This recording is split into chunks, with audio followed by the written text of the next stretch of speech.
नमस्कार दोस्तों, मैं डॉक्टर नीरज गुप्ता। सबसे पहले धन्यवाद करूंगी डॉक्टर अशोक अवधिया सर का।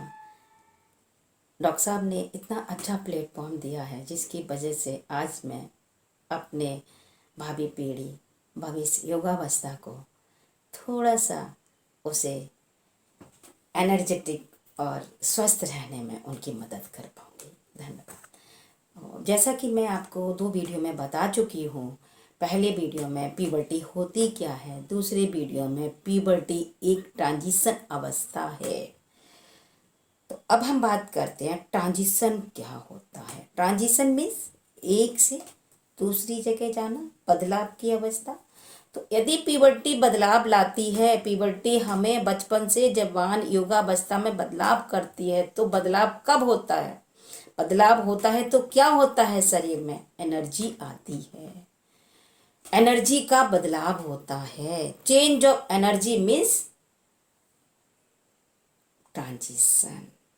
बॉल तेज आती है, रुक जाती है, ट्रांजिशन हो गई, दौड़ती हुई चीज रुक गई। तो आप सब थोड़ा सा तो सबको साइंस की नॉलेज होती है, क्योंकि आजकल तो हमारे बहुत छोटे बच्चों को पढ़ाया जाता है। Kinetic energy change into static energy. इसी तरह बचपन में भी हम काइनेटिक अवस्था में पड़े हुए थे, सोए में हमारी एनर्जी उत्साहित हो गई, एक्साइटेड हो गई, बढ़ गई, नॉर्मल हो गई। दबी हुई चीज एनर्जी के रूप में हम कार्य करने के लिए तैयार हो गए, दौड़ने के लिए। ये है हमारी योगा अवस्था।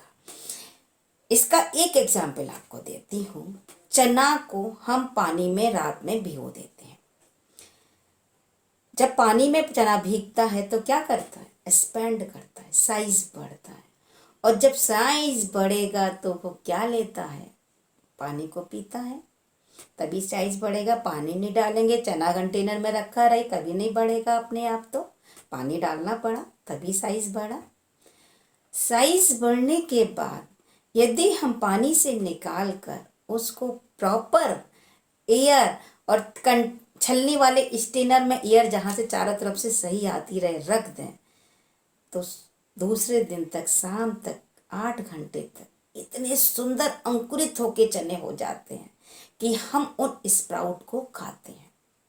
उनमें सबसे ज्यादा एनर्जी होती है। मीन्स स्वस्थ अवस्था में पड़ा हुआ चना अंकुरित एनर्जी रूप में हो जाता है, हमारे बॉडी के लिए, स्वास्थ्य के लिए यूजफुल हो जाता है और हम उसे खाते हैं।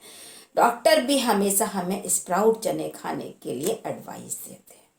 तो बच्चे भी वही सुस्त अवस्था में पड़े हुए चना थे, जिसको यदि हम एक बर्तन में डालकर और उन्हें पानी और हवा की मात्रा प्रॉपर दे दें, तो वो अच्छे से अंकुरित एनर्जी रूप में होकर इस समाज को, इस दुनिया को, इस परिवार को सुसज्जित कर सकते हैं।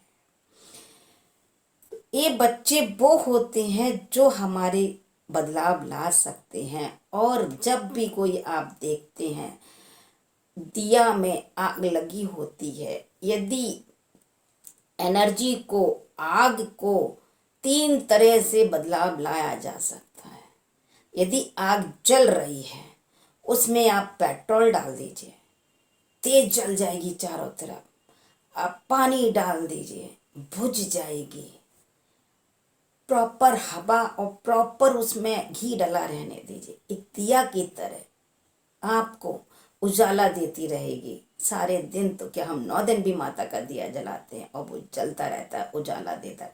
बट प्रॉपर एयर और प्रॉपर घी दोनों देना पड़ता है। तो प्रॉपर यदि देंगे तो हमें उजाला देती रहेगी, सुसज्जित करती रहेगी, बढ़िया करती रहेगी। लेकिन उसी चीज को हम यदि गलत दे देंगे, पेट्रोल और पानी की तरह, तो वो आग का रूप ले लेती है एनर्जी। जब प्यूबर्टी की एज पे एनर्जी होती है, हम जानते हैं, जैसा मैंने आपको बताया, अंकुरित चने में ही एनर्जी होती है, ना स्वस्थ अवस्था में होती है। और अंकुरित होने के बाद जब वो पेड़ निकलने लगे, सपोज जमीन में गड़े हुए चने का पेड़ निकलने लगे, तो वो फल देने ले हो जाते हैं। बट एनर्जी केवल अंकुरित चने में होती है। तो वो अंकुरित चने हैं ये बच्चे। इन बच्चों की इस एनर्जी को हमको प्रॉपर हवा, प्रॉपर घी, प्रॉपर पानी, जिससे बच्चे एक्सपेंड हो सके चने की तरह और अंकुरित होके खिल सके देने के लिए, और वो कंटेनर जिसमें उन्हें हम प्यार से रख सकें, तो हमारे को सुसज्जित कर सकते हैं, जिसमें माँ का प्यार, समाज का दुलार, इवन माँ की समझ, एक अच्छी घर के परेशानियां ना हो। इनकी प्यूबर्टी की एज में हमेशा कन्फ्लिक्ट होते हैं माँ बाप के बीच में जब बच्चे छोटे होते हैं, उनका असर आपके बच्चों पे पड़ता है, वो नहीं होना चाहिए। आपस में हम सामाजिक प्राणी हैं, तो माहें केवल अपने ससुराल की टेंशनों की वजह से, ससुराल या मदर इन लॉ या किसी की टेंशन की वजह से बच्चों को बहुत डिस्टर्ब करती हैं, वो नहीं होना चाहिए। क्योंकि इन बच्चों को इन सब बातों का कहते नहीं है, पर इनके मानसिक लेवल पे बहुत अफेक्ट पड़ता है। यदि आप प्यूबर्टी में इनको इन इमोशंस, इनकी परेशानियों को समझो, इन्हें जो ज़रूरत है वही दो, ना कि फालतू चीज़ें, पेट्रोल और पानी जैसी चीज़ें मत दो जिससे इनमें आग लगे। इनको सिर्फ हवा और नॉर्मल पानी दीजिए, जितना इन्हें खाने की ज़रूरत है, एक स्वास्थ्यिक खाने की ज़रूरत है, संतुलित खाने की ज़रूरत है, वो इनको दो। संतुलित आहार, ना तो ज़्यादा दो ना कम दो, तो ये बच्चे आपके अंकुरित होंगे और बहुत अच्छे अंकुरित होंगे। नमस्कार, थैंक यू।